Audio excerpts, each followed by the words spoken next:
Hi to everybody. In this lecture video, we are going to be doing the electrodynamics, but in this chapter, we are only going to be focusing on the Maxwell's equations.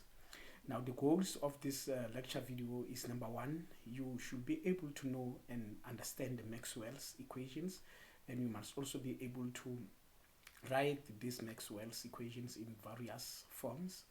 And of course, you must be in a position to solve the problems on the above aspects. Right, let us just start with the Maxwell's equation in various form.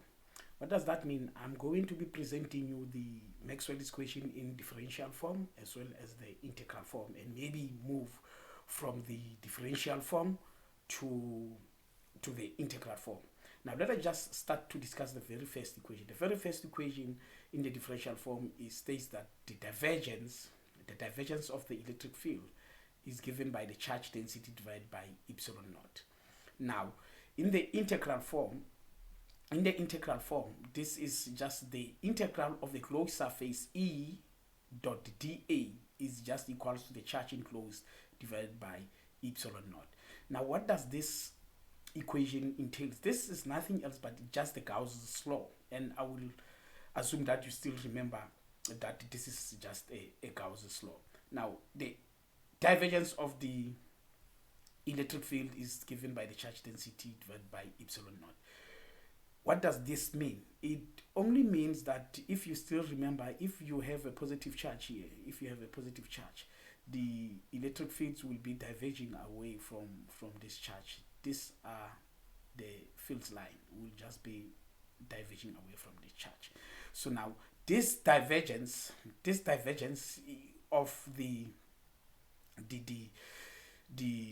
electric fields depends on the charge density. If we put more charges, there will be more fields line. So this is what this equation is actually telling us. Now, the integral form, what does this entails? It gives the relationship between the charge enclosed and the electric fields. What does that mean? It means that if you have, in case, say you have a bag of charge, for argument's sake, say you have a bag of charges, and then you have put the charges inside this bag. So now you have these charges, you put these charges inside this bag. So now, if you've been asked, say, to measure the electric field at point P, what is the electric field at point P? What is the electric field at point P? So that electric field will depend on the enclosed charge in this bag. So you can be able to determine the total charge enclosed inside this bag by just measuring the electric field there. So that's what this integral form is actually telling us. And that is also nothing else but, the divergence there of the electric field. If you measure the electric field there, then you can be able to tell what's the total charge inside there. Now, say you measure the electric field at this point, at point P, then you record the results. And if you put more charges, say these charges are of the same magnitude, of course, or even if they are different, so now the electric field there will also be changing. So therefore, the measuring the electric field outside there will tell us the total charge enclosed by this surface. Suppose now the argument now is for the say a positive charge placed at the origin of a sphere.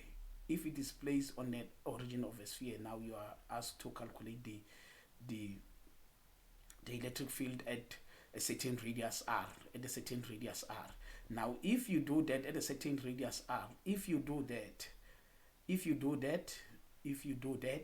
you will have to make an imaginary surface, and that imaginary surface is nothing else but is what we call the Gaussian surface. And I hope you still remember that from your previous classes.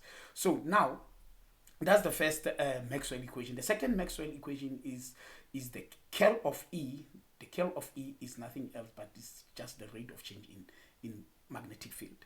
And this is nothing but it refers to the Maxwell's experiment. For an example, say you have a loop of wire here. You have a loop of wire, and then you have your magnet situated somewhere here, north and south pole, and as you know that the magnetic field will always be moving from north to south pole, north to south pole.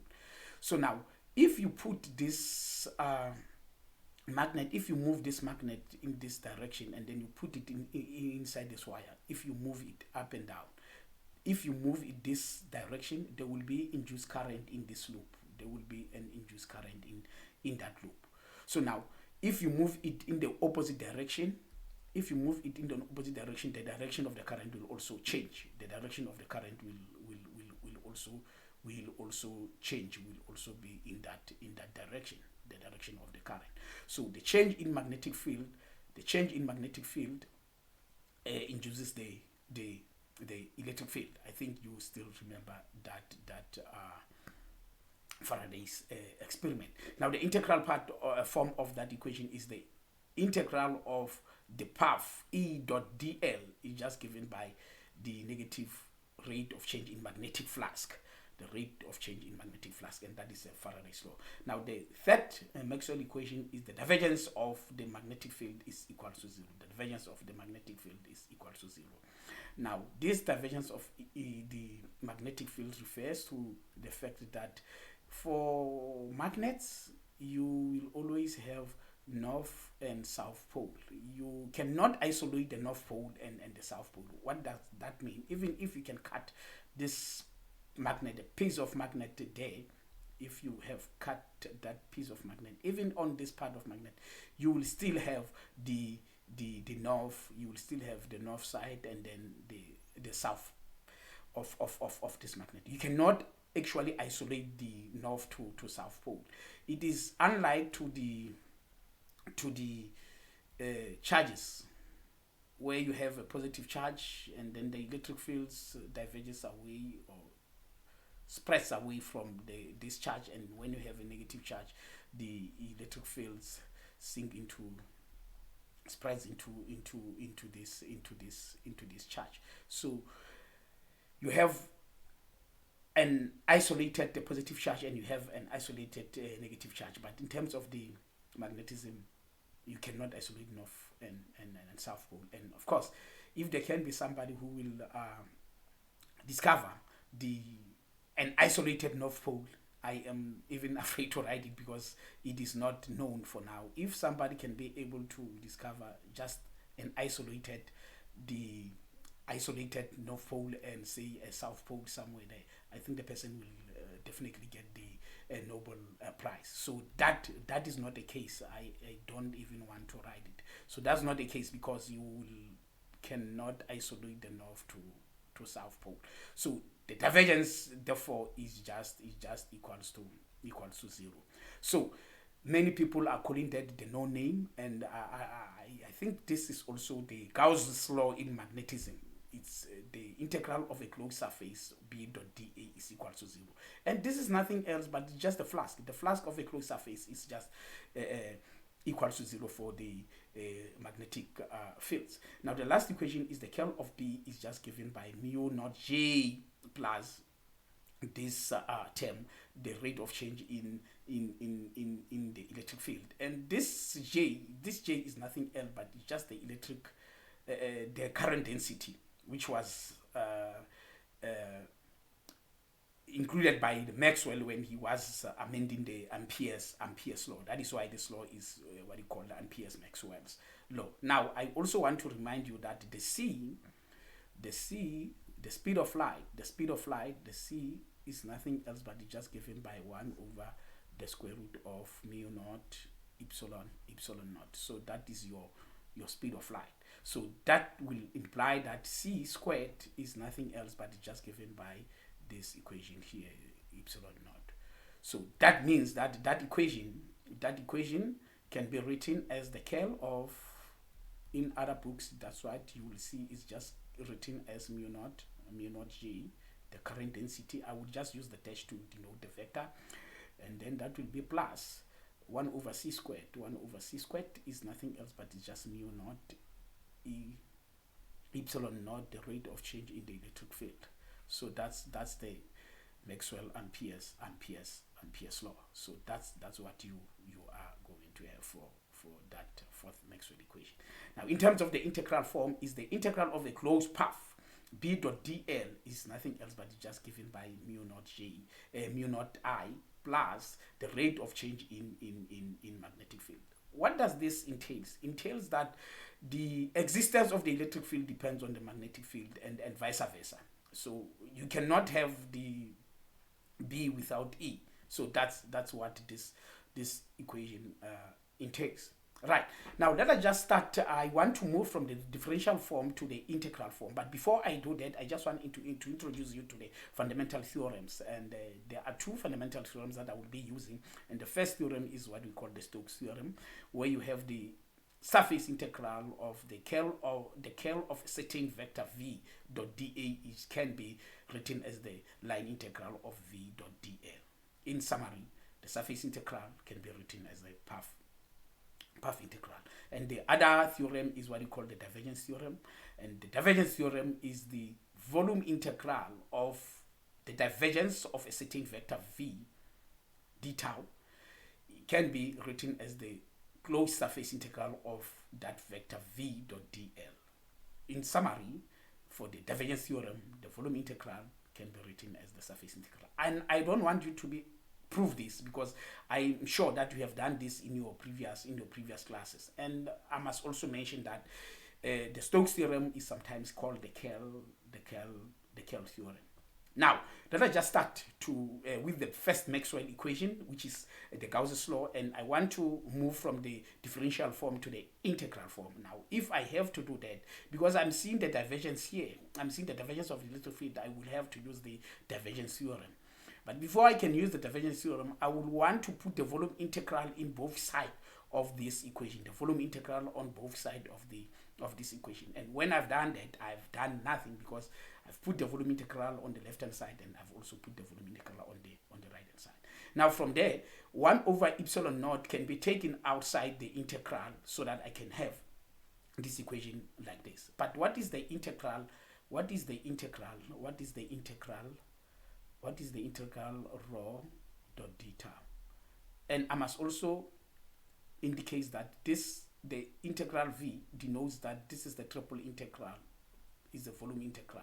Now, instead of writing the triple integral, I just write the integral subscript v to denote the volume. Right. What is this?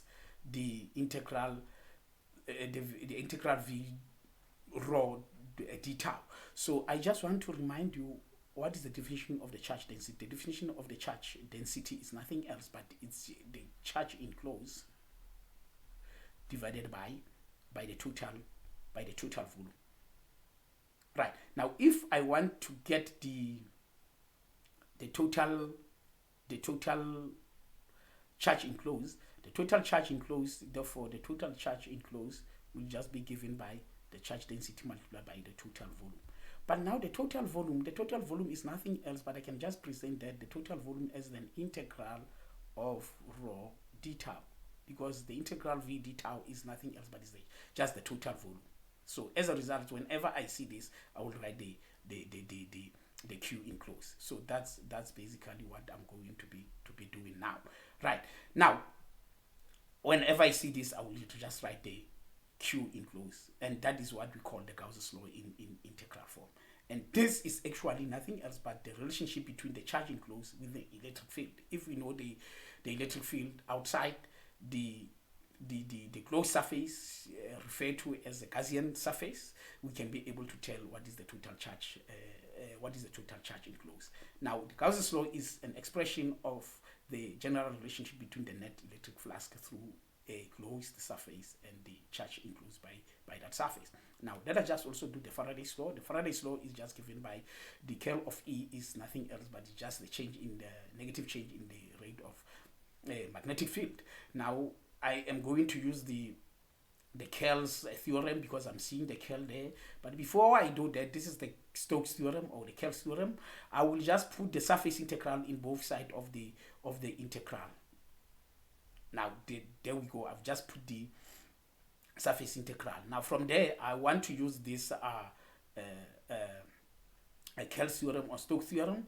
I want to do that to this side. If I do that, this is what I'm going to have. But here, I'm just taking this, the time derivative, the partial time derivative outside the integral becomes the ordinary, and I'm just going to have the integral surface B dot dA. But what is this from your previous class? What is the integral, the surface integral B dot dA?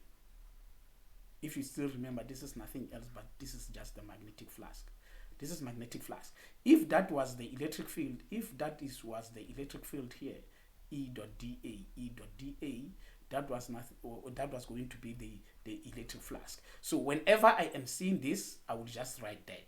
And in the other equations that I'm going to solve, whenever I see that, I will just write the electric flask. So now from that argument, therefore that equation can just be written as the following, because this is nothing else but the magnetic flask. So the integral of the path integral of E dot dl is nothing else but is the negative rate of change in the magnetic flask, and that is the Faraday's law in an integral form.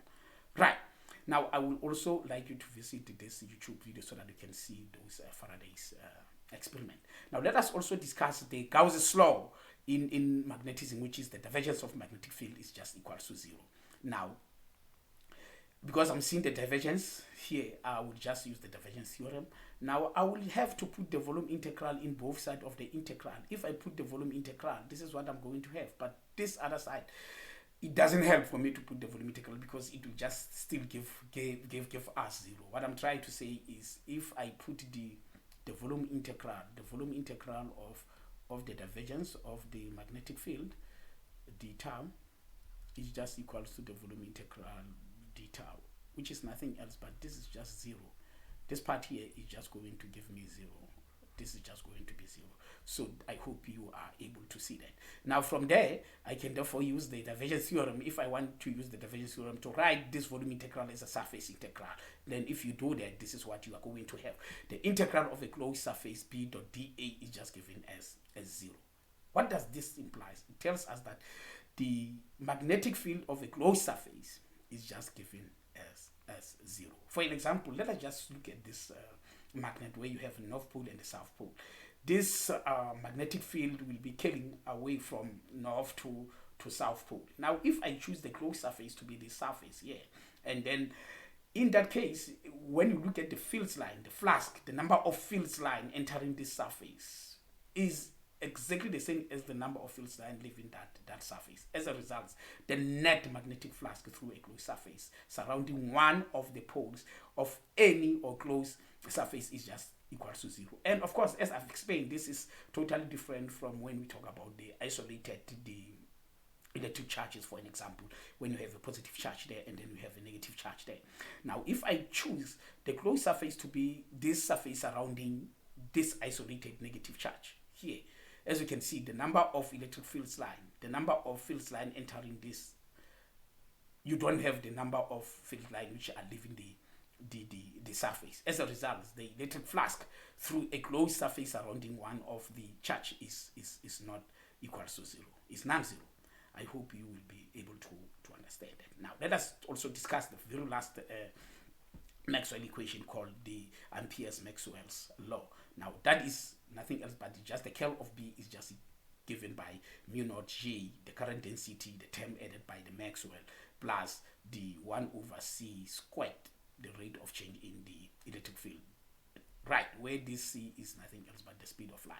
I also want to remind you that the C, speed of light, is just defined by this. Now in that case, I am seeing a curl here. I will just use the curl theorem, but before I do that, I put the surface integral in both sides of the equation. Now this is the left side of the equation. Now the surface integral for the first term there is this term here, and the surface integral for the other term is this one here. That C should be a small c because it's still representing the speed of light. Now in that case, this is what I am going to have. This is what I'm going to have. And what is this, by the way? What is this, by the way? Just want to remind you the way we have defined the current density in the previous classes. The current density, the magnitude of the current density is nothing else but it's just I divided by the area.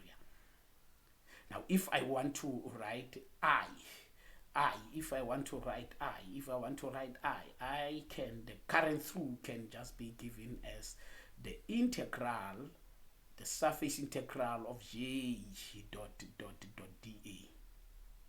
So that is the total current through that surface. So whenever I am seeing that, I'm going to write this. This is what I'm going to write. Whenever I see this, I'm going to write I. So with that in mind, therefore this equation can just be written as this. So that's why you see the current, the I through that surface, or the current enclosed by that surface. And of course the E dot dA is nothing else but is just the rate of change in the electric flux. So that is the integral form of the Ampere's law. Now with that, I would like to pause here and goodbye.